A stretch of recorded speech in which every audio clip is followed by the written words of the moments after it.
I'm trying to coexist, exist. Yeah, I'm trying to coexist, exist. I'm trying to coexist.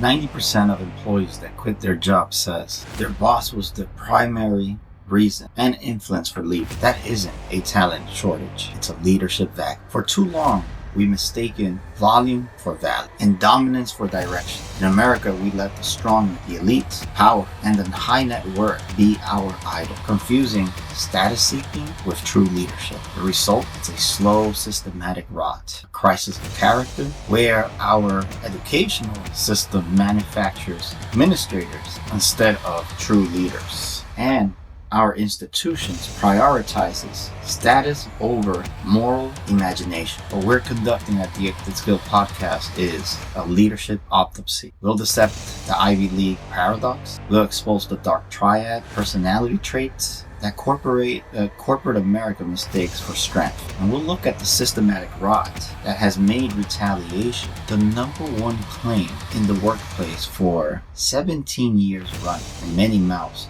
shut because they are afraid. If you ever felt like an expensive calculator instead of a human being, if you're tired of the toxic culture that asks you to sell your soul for a quarterly bonus, this episode is your call to arms. We are trying to draw the new blueprint for America, what the true American leadership should look like. Price tag on integrity is not a corner office. It's the survival of your organization. Stay with us and let's start.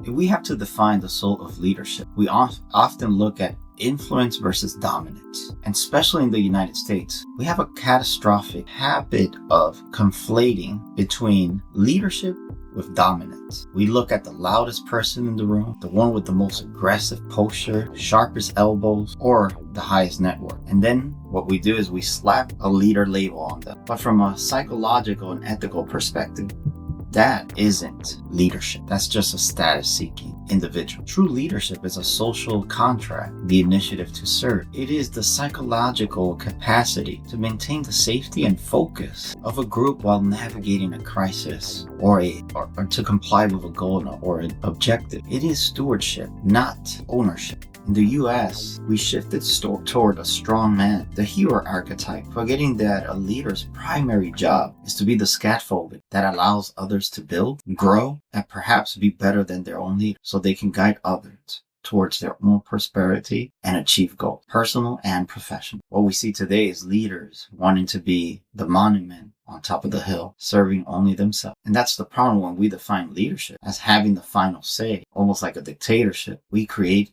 a culture of complete silence. Psychologically, leadership requires a high level of self-actualization, because if you haven't mastered your own insecurity, your fear, your bad habits, your lack of trust, and especially the fear of complying with so many personal and professional goals, your leadership will always be a defensive mechanism, and you will use it against your own people. And we see this a lot in the US today. Leaders who use their power to silence dissent too, because they are too fragile, to handle being questioned. And when you can't ask a question to your own leader, you become immediately labeled as insubordinate. Remember, these individuals are not leading. Don't mistake what they're doing. They are managing their own anxiety to control others, which makes them feel empowered. This is why many leaders surround themselves with yes men. Have you noticed? They create their own social groups because they cannot handle the emotions of being questioned, of being challenged in a different direction. They're afraid to grow outside of their safe environment. The yes men, they're just not only a team for them or for these leaders. What they see is almost like looking at a mirror, and they're happy to see that reflection of no competition and how they can dominate that yes group at their will. Because what the yes men is also looking for is to benefit for their loyalty. Just so we can have a better understanding, nearly 50 to 70% of people in leadership positions are perceived as failures by their subordinates. And you ask yourself why? And this is due to a lack of interpersonal skill and ethical consistency. Remember, you're being judged not only by those on the top, but those that work for you as well. They can see through you. They can see how you behave every day, how you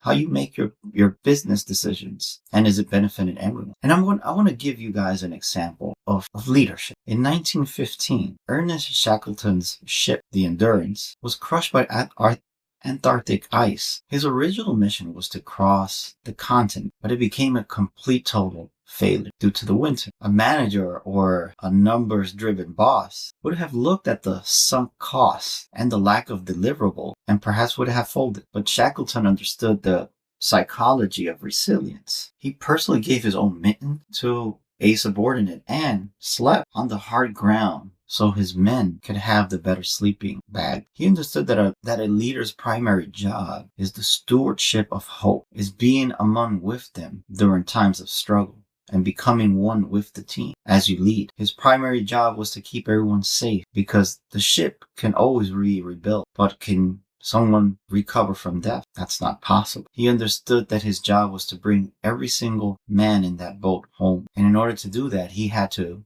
trade his personal and professional comfort for the collective survival of the group. He didn't do it to be called a hero. He did it because he understood right from wrong and the value of human capital. Remember, leadership is all about the initiative to serve. That's always the first step. And he served his people and he brought him back alive. Now, let's think a little bit. Is leadership something you're born with, or can you actually learn how to be a hero? What do I think? Well, some of us have a temperament for resilience. Leadership is a moral muscle. You aren't born with the ethics to choose right over profitable. That is a daily learned choice. You learn to be a leader through the constant painful correction of your own ego. How do you test yourself? How do you lower down your defensive mechanism so you can reason and look at the bigger picture? Because a prophet cannot exist without your people. And if your people was to be removed, all that stands is you as a leader. And you as a leader are very vulnerable without a team. So if you lost your title, your salary, your position, and your corner office tomorrow, would anyone still follow you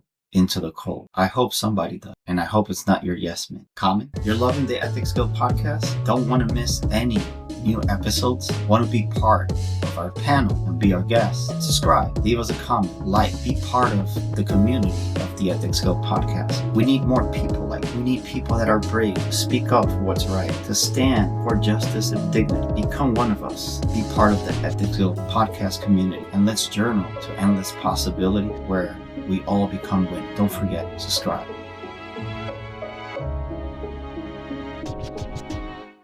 This question leads me to the Ivy League paradox and the missing class of etiquette, professional etiquette. We gotta ask ourselves, do we really form leaders in the US? Honestly, we mostly manufacture high-level administrators. Our elite educational pipeline was built on the Prussian industrial model over 100 years ago, designed to create compliant workers who respect hierarchy and hit deadlines without asking why. This is exacerbated at the Ivy League level, where leadership is taught as a series of case studies and spreadsheets rather than a study of human character and talent. These institutions have become gatekeepers of prestige rather than incubators of integrity. What I'm trying to say here is that the way they study leadership is that human capital equals a number. And if that number doesn't provide profits, stays away from the red, numbers can always be replaced and correct. The Ivy League paradox lies in the fact that these schools teach you how to be an expert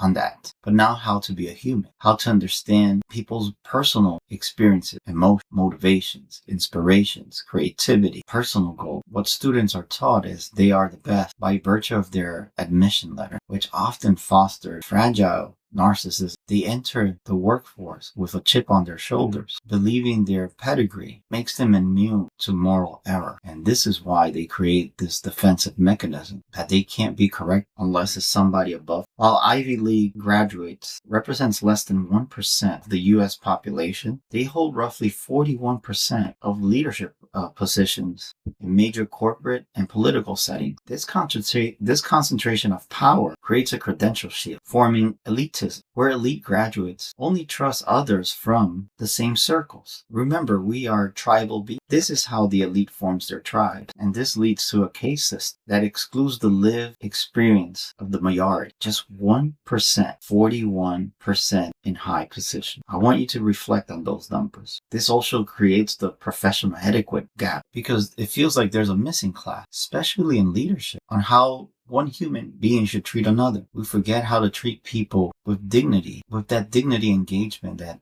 everyone deserves. Think about this. We teach people how to use Excel, PowerPoint, and how to model like a 10-year growth, short and long-term goals, but we don't teach how to tell an employee no without shattering their sense of belonging. Think about this. When we cannot learn how to be polite and dignified when somebody has made a mistake, when we have to refuse a proposal, what we do is make people feel like their idea should be undermined because of the position they come from. This happens often in places of work, and it's sad because it's demoralizing. This motivates employees to want to contribute more. And if you can't, it's hard for you to say no, polite, with respect. Imagine how hard it is for you or for any leader to apologize. And the reason being is because in most elite businesses, an apology has become a legal liability, accepting that the company did wrong rather than a psychological necessity to make us feel human and valued. I'll give you a good example of that.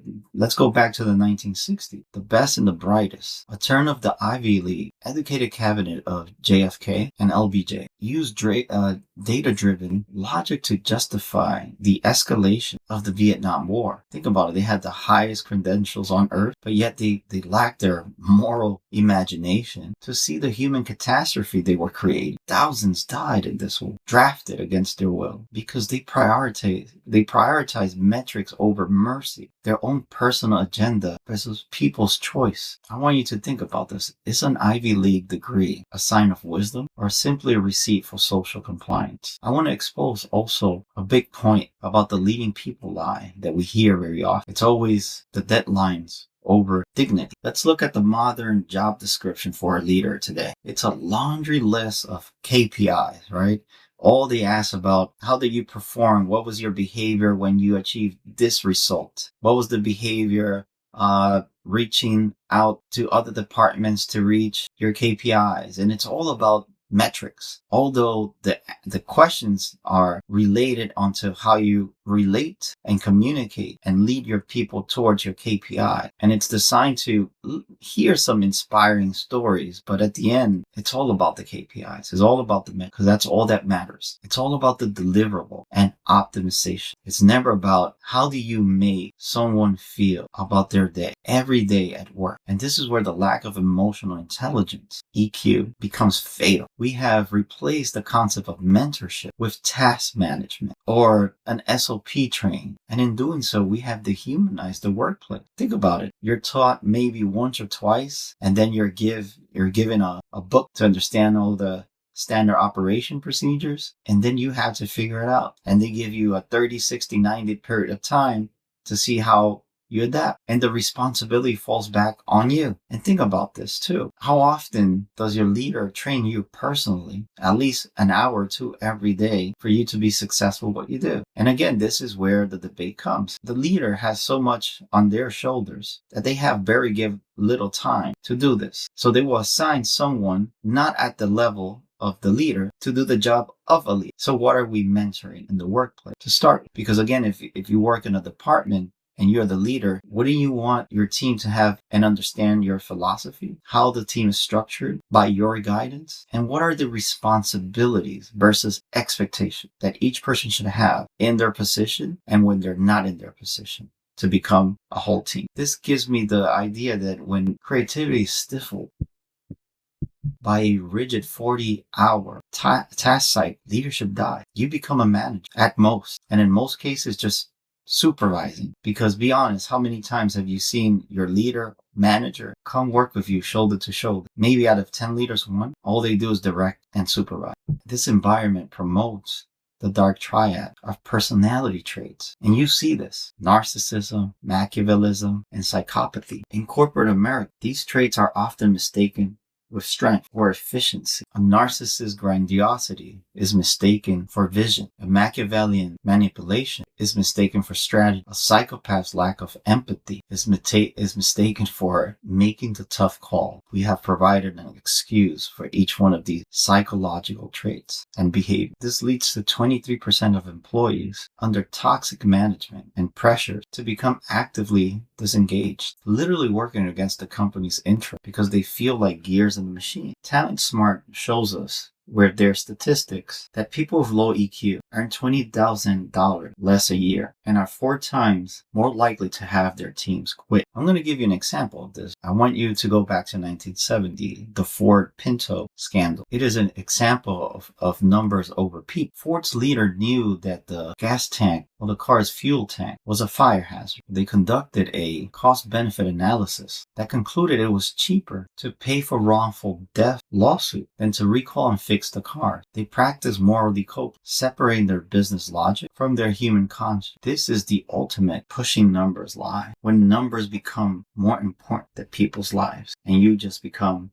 a statistic. And we probably ask ourselves, why didn't our college taught us how to handle and manage and lead people? And the answer is simple: because colleges, they grade your individual performance achievements, whereas leadership is about collective success. Our current system is designed to produce high performance soloists, not conductors who can bring a whole orchestra together. I'll leave you with this question. If your leadership is just hitting numbers at the cost of your team's mental health, are you really a leader or just an expensive calculator? Now, I hope you reflected on that question, because our next topic is going to be about the psychology of abuse that comes with it, with leaders that don't prioritize human capital, because this is one of the most common things that we see is retaliation, insubordination. And this has become a weapon in the corporate culture, especially when a leader says, or you hear them saying, they just weren't a good fit. What they often mean is, they noticed my incompetence and I had to get rid of the witness. Retaliation is the tool of the insecure leader. When an employee shows more creativity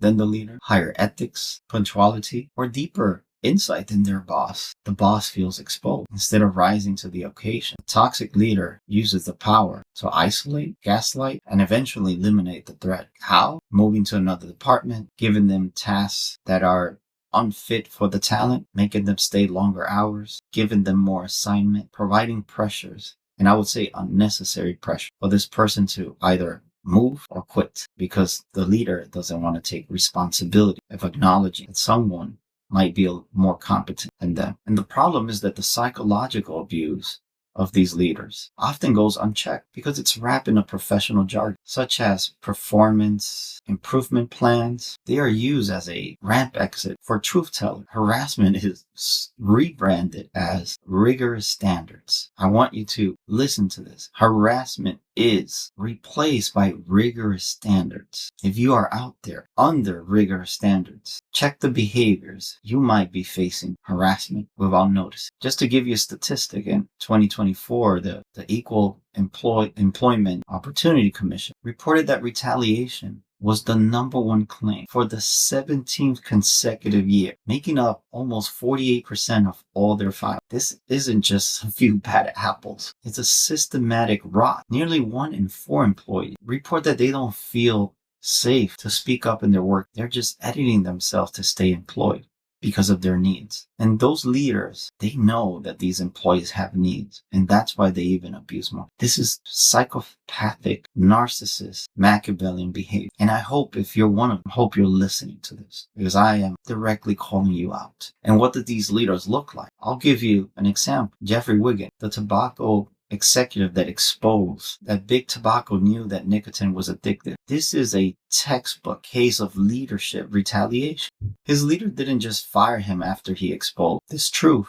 They launched a $15 million smear campaign to destroy his credibility and his life. They used confidentiality, they used corporate loyalty as a moral excuse for harassment. This is what happens when leaders choose the status quo over the truth. And I can see why people are afraid to talk or to expose a leader, because they will come after you, because they are HR on the top. But remember that the law exists and justice, if these problems are not exposed, cannot hold them accountable. Please be brave. Don't be silent, because that's giving weapons to these leaders that don't deserve to be in these positions anymore. And this often leaves us with the question of, why do leaders get away with harassment just because they don't like? Is that good enough to harass someone because they don't think like you? This leads also into implicit bias. And the reason is because HR is there to protect the institution, not the people. And most organizations are built to protect the person with the most power, because they are the organization. They are not going to protect the person with the most integrity. HR is not your friend. HR works for money. They will prioritize money over people. So be careful what you say in front of HR or loss prevention. Is your culture a set of shared values, or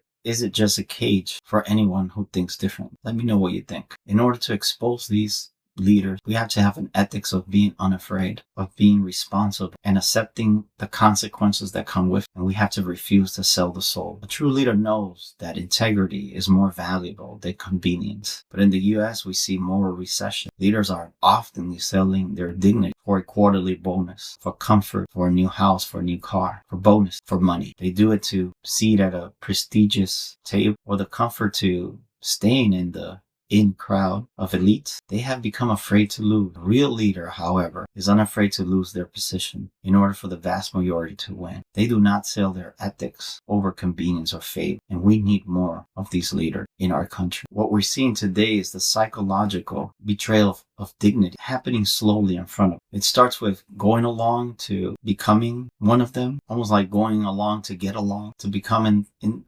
get introduced into that circle. But then it ends with a total abandonment of a moral compass. This is what we call moral disengagement. Leaders convince themselves that their business life, where they lie and exploit, is separate from their personal life, where they are good people, quote unquote. But character is not divisible. If you are a liar at the office, an abuser, a harasser in the office, you are a liar, an abuser, and a harasser anywhere you go. You cannot separate yourself into two entities. You are what you are based on your behaviors, your decisions, and what you want to become responsible. Let's have a reality check here. 59% of employees report feeling burnout, specifically due to ineffective or unsupportive leadership. This burnout isn't just about workload. It's about the soul-crushing experience of working for someone who doesn't stand for anything besides themselves, and you're just a tool in the agenda to achieve that. I'll give you a good example. Let's go back to the Roman time. Marcus Aurelius, which most of you must be familiar with. He was a Roman emperor, which provides the ultimate contrast. During the Antonine Plague, he didn't flee to save a villa. He stayed in Rome, led the people through the crisis, and even sold the imperial furniture to pay for the war effort rather than overtaxing the citizens. He refused to sell his dignity for comfort. Marcus Aurelius understood that the people's lives not only depended on his decision, but he understood what's the point of being an emperor if you have no people to serve. We should contrast this with modern CEOs who take $20 million bonuses while laying off 10,000 employees to optimize the stock price. What is the price tag of your integrity? Is it a 6-figure salary or a corner office at a Ivy League university? What is the price of people that you serve? And because we're talking about this topic, I wish we create a new blueprint for American leadership. We are seeing the results of this leadership vacuum across the country. High burnout, the great resignation, and a total collapse on trust of the institution. The Ivy League model of elite management has failed to produce integral leaders. With this, I'm not saying that they are leaders with integrity that comes from Ivy League, but the vast majority, the ones that are leading the country, corporations, CEO, can you attest to their moral value? In order for us to fix this, we have to stop hiring for prestige. We need to start hiring for distant travel and moral courage. People that can see beyond numbers, people that can relate to others and make them grow, people that can recognize talents and place them in the right place, people that understand people and the need of serving them for everyone's growth. Just think about this. 90% of employees who quit say their boss was their major influence. 90%. Nearly 47% of people who quit actually loved their job. They just couldn't, but they left because they just couldn't understand the person leading them. So what is this statistic telling us? We must move from transactional leadership, almost like that mindset, I pay you so you obey, almost like some sort of in slavery mechanism. We need to move into transformational leadership, more of a mindset of we have to grow together. We're in this to win, all of us. If one of us doesn't win, we're not all win. But what is this going to require? We have to change the narrative and the perspective of how we view possible leadership candidates. We need to start valuing the person who worked 3 jobs to graduate from a state university over the person with a legacy or Ivy League legacy admission. And why we have to value this is because the person that had 3 jobs and went to school, they became more solution oriented. Nothing was handed for them. They understand what it is to struggle, the hustle. He understands the people because he worked among people. He struggled among people. He was tired. He sacrificed. He was in pain. He suffered through the whole journey. He understands what it is to achieve a higher goal, but he understands the process of doing it. And that builds integrity. That builds resilience. That builds self-love and confidence. And more importantly, competency to put yourself in other people's shoes. But if you come from an Ivy League stance, what is it that you know? How can you put yourself in the shoes of something you've never been and you never struggled? We have to have a 360-degree accountability, making leadership promotion contingent on the approval of the people below them. Think about this. Think about how this would change everything, because most leaders get designed to new leadership position or promotion by leaders on top of them, leaders that don't see what that daily interaction looks like. They don't understand what's going on in the trenches. But if we change the narrative into that people chooses the promotion of their leader, we will be changing the moral setting, because the accountability is going to make leaders responsible of not only achieving all these personal and professional goals, but treating people as people, because it's part of the resume. Today, part of the resume is just get my KPIs. We just want to reach goal. And that's all that matters, because there is no such accountability. People will abuse the system. And that's exactly what the people have become, an abuse in the system. If we adopt the Socrates model, integrating ethics and integrity and philosophy as mandatory KPI, and these things can be measured as well. Imagine if a leaders' bonus was tied to their mental health score rather than just the stock price. If we made empathy, integrity, dignity, responsibility, respect, value, morals, and ethics a mandatory KPI for all CEOs in America, how many of them will be unemployed by Friday? And I want to leave you with that. How many of you, due to your integrity, leadership, ownership, responsibility, have been stopped being promoted because of the unethical behaviors of those above you? Maybe it's time we speak up. We speak up not to promote chaos, but to promote accountability and fairness, justice, and also love and dignity. It's time to change. It's never late to make these changes. We just gotta become one, unite, and even if we fear, be brave enough to withstand the storm that comes from change. Thank you. See you next time. Welcome back again, Ethics Go Podcast, where we explore human experiences. And if you haven't subscribed yet, do not forget our campaign. We are committed to transform your subscriptions into pro bono programs for mental health, so you can free somebody's mind from their traumas and help them heal just by subscribing. Very simple, and it costs absolutely nothing. Help us through this campaign, and we just want to pay forward, not only to our viewers, but for those that can't afford mental health services. Just remember, the statistics are real. Only 4 out of 10 Americans can afford mental health services. So help us change that. Hopefully, we can move the statistics and perhaps move it from 4 to 5 out of 10 people have good mental health.